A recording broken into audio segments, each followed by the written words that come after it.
I'm going to preface this review by saying that I've only seen this movie once so far, and that I'm going to point out that I had only seen Unbreakable and Split about a month or so ago. I did try to stay away from seeing reviews of Glass before seeing it, however I was not very successful in that, and from the reviews that I did accidentally stumble upon, I came in with really low expectations. With all that being said, I really don't understand why Glass gets so much hate from critics and fans alike. From what I've seen, much like Unbreakable, Glass was pretty much panned by the critics. It also seems to have been pretty panned by comic book fans, however it does look like it was fairly well received amongst the general audiences. I do want to say that I generally view movies from a fairly critical mindset, and I'm a bit of a comic fan, and I have to say, I'm very conflicted with my feelings on this movie. Now let's get this review actually started with some positives about the movie. Samuel L. Jackson and James McAvoy are phenomenal actors. I do see a lot of people talking negatively about the movie because of Samuel L. Jackson, an extremely outgoing, charismatic actor, playing a role where he is mute for essentially the entire first half of the movie. However, I think that choice was brilliant. Despite the fact that he didn't actually say anything, I feel as if he really portrayed that character really well. The whole point of him being mute was to lull the guards into a sense of security and let their guard down around him, which let him just do as he pleased in there. And Samuel Jackson being able to lull the staff into complacency is the entire catalyst for how the movie's plot actually started. As for James McAvoy, he absolutely stole the show. I know, surprise, surprise, James McAvoy is a phenomenal actor. Breaking news, I know. I see people frustrated with the fact that they had him show other personas, but didn't really flesh any of them out. Hedwig, Dennis, Patricia, and the Beast still got the most spotlight. And I have to say that is a criticism that I do agree with. Now, I understand why they did it, but considering how big James McAvoy portraying so many personas was pushed in the trailers of the movie, I can see why people would be frustrated. One trailer was even specifically about the scene where they kept flashing the light at James McAvoy and kept having him switch personas every time the light flashed. But the other personas just didn't play essentially any role in this movie. And I do feel as if they would have made another solo movie for James McAvoy's character and had time to develop more personas, that would have helped this movie tremendously. However, I do know that M. Night Shyamalan does do a lot of the funding for his movies himself, so having another movie to go along with these three is probably an unrealistic expectation. And the personas that they do rely on heavily are the ones that had a lot of development in Split, being, of course, Hedwig, Patricia, Dennis, the Beast, and Kevin himself. So with that in mind, it does work for the movie. However, it will probably always be a disappointment that there weren't more personas that actually got any sort of development. And I want to give a bit of a spotlight in this review for Anya Taylor-Joy. No idea if I pronounced her first name correctly, but the actress who portrayed Casey, for someone as young as she is, being only 22 years old and having only started acting in 2014, she just does a great job, and she has so much potential to be just a phenomenal actor if she keeps it up. People feel as if she was shoehorned into the movie and feel that her relationship with Kendall came pretty much out of nowhere with how close they are and how cheesy the whole true love will fix him story was. And to an extent, I do agree. I do think the emphasis on her actually physically touching Kevin was pretty much an unnecessary plot device. They could have portrayed the exact same message if they would have just stuck with them having the connection of traumatizing backstories, and it would have still had the exact same effect on Kevin's character and the movie as a whole. But that's more of a mistake in script writing than it is a mistake for Anya. And likewise, she's definitely not the best actor to put in an M. Night Shyamalan movie because she doesn't have the most expressive face, and M. Night is very reliant on long close-ups, as everyone knows full well, and that's a big reason as to why M. Night gets so much hate. But we will get on to M. Night and his directing later on in this review. But first I want to talk about another big criticism that I saw with this movie, which is the fact that it ostracizes people who hadn't seen the previous two. This movie doesn't really stand well on its own. It definitely does need the context of Unbreakable and Split. And leaving the theater, I did hear a lot of people saying that they needed to watch the other two movies, but I also heard a lot of people leaving the theater who hadn't seen the movies that were just extremely confused and thought the movie was terrible because they didn't know what's going on. And that really is just a big flaw with the whole movie landscape right now.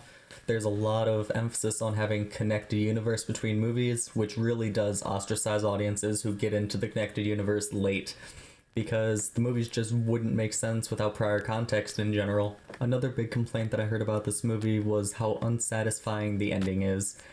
Now, I'm going to leave the typical M. Night Shyamalan plot twist until later in the review because, oh boy, do I have quite a few things to say about that. But twist aside, the ending was definitely unsatisfying, but I think that was the whole point with the movie. They wanted it to be the definitive end of the movie and of the story arcs. I was not expecting M. Night Shyamalan to actually have the guts to kill off all three of the main characters. I was definitely expecting Bruce Willis's character to be killed off because reportedly he was just a nightmare to work with, and his story arc pretty much felt complete at the end of the movie. And likewise, Samuel L. Jackson's character, his story arc felt like it had finished, so it's reasonable to kill him off. But I was not expecting them to kill off Kevin Crumb yet. I was expecting him to maybe get another movie in the future, but that bittersweet death that he had just wasn't satisfying. It felt like there was more to his character. It did not feel like his arc was over, and I'm really not sure if I agree with that decision or not as of yet. Maybe I will grow to like this movie more as years go by, but as of now I just feel really conflicted on it. And a lot of people don't like how unsatisfying the ending was for Dunn, as him drowning in a puddle is just a really boring way for his character to end.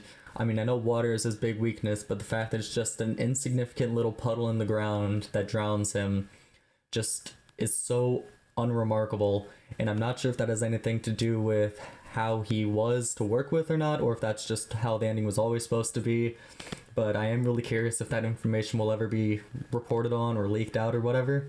And I do also feel that there was a lot of missed opportunity with Dunn. They could have really shown him living that vigilante lifestyle that they hinted towards in both Unbreakable and in Glass, but we don't really see him doing much of anything throughout the movies.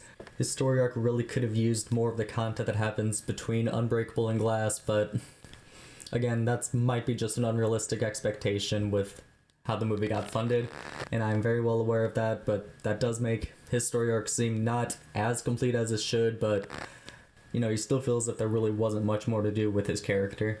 But Kevin Crumb's death is the one that just seemed the most unsatisfying in my opinion. It's such a bittersweet ending in that Kevin himself is in the light for his final few seconds, but it just doesn't feel like he actually overcame his other personas and his traumas. It just didn't feel complete to me.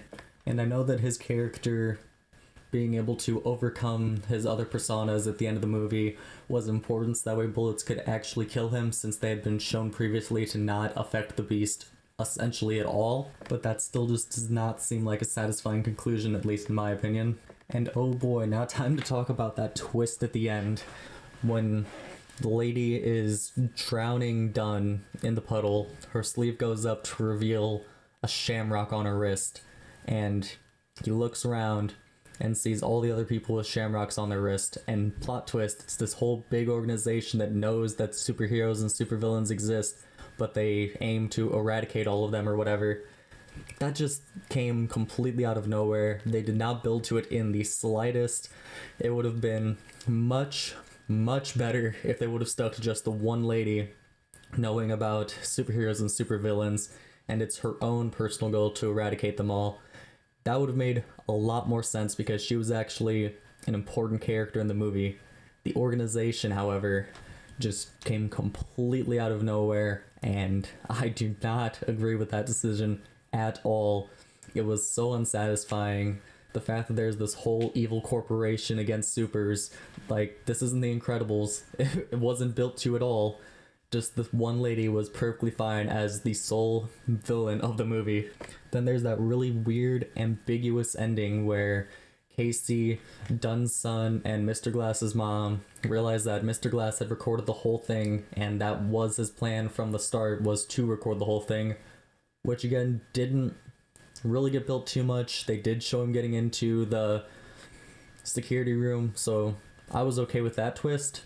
But just the fact that it ends with those three just sitting on a bench in a public area and hearing people's phones go off and presumably watching footage of the supers, despite the fact that some of it was really unremarkable, like Dunn slowly bending a piece of steel. Like, it would have, in my opinion, it would have been better if he would have bent the steel more easily, but it looked like he had to use every ounce of what he had to get it to budge. James McAvoy's character flipping the car, now that is phenomenal. That would be something that people would see and think, oh, that guy is really strong, but that just doesn't scream super strength to me because strong men are also able to do that, and they're just normal people also. And then there's the ambiguity of, did the public opinion on superheroes and supervillains actually existing change at all? What happened with the organization? Why is the organization a thing? What is their motive? None of that was touched upon at all. And it's a pretty M. Night Shyamalan thing to have a completely ambiguous ending. Just leave the audience to interpret the ending themselves, and whatever they take away from the movie can neither be proven or disproven. But, you know, that's kind of an acquired taste, and the general audience probably would not like that as much. However, that is the most critic-pandering ending I've seen in a while, but the critics still hated the ending, and I'm not really sure why, because normally they just eat that kind of stuff up. Now on to M. Night Shyamalan himself. It was just an M. Night Shyamalan movie. A lot of really long takes, a lot of really close shots, and, you know, people love it or people hate it. I could take it or leave it. When it's done well, it is phenomenal. Just look at Split. But when it's done poorly, it is absolutely horrendous. Look at The Last Airbender. This movie was definitely not the best showing of how good M. Night Shyamalan's directing can be, but it's also not the worst he's done. It's pretty much in the middle. It's alright. And I will give M. Night Shyamalan credit for focusing on continuity. Even his cameo appearance in this movie explained how his cameo in Unbreakable and his cameo in Split were the same person, and connects that together. He also had Dunn's son in the same comic store that Mr. Glass was in that same little corner. The worker was the same actor. Dunn's son was even the same actor. You got to see the villain sign in the background, which completely confirmed that it was the exact same comic book store, and I really love the attention to detail and stuff like that. And then of course there was the far less subtle detail of McAvoy taking his new victims to the exact same little underground tunnel that he took them to in Split. But overall, my takeaway of the movie is, it's fine. It's a perfectly passable movie. It's probably not one I'm going to go out of my way to buy, but if I see it cheap somewhere at some point, I might buy it. Once it's on Netflix, I'll probably rewatch it a few times just to see if my opinion changes it at all. But there are better M. Night Shyamalan movies to watch. There are better movies in theaters right now to watch. It's fine. That's pretty much all I have to say about it.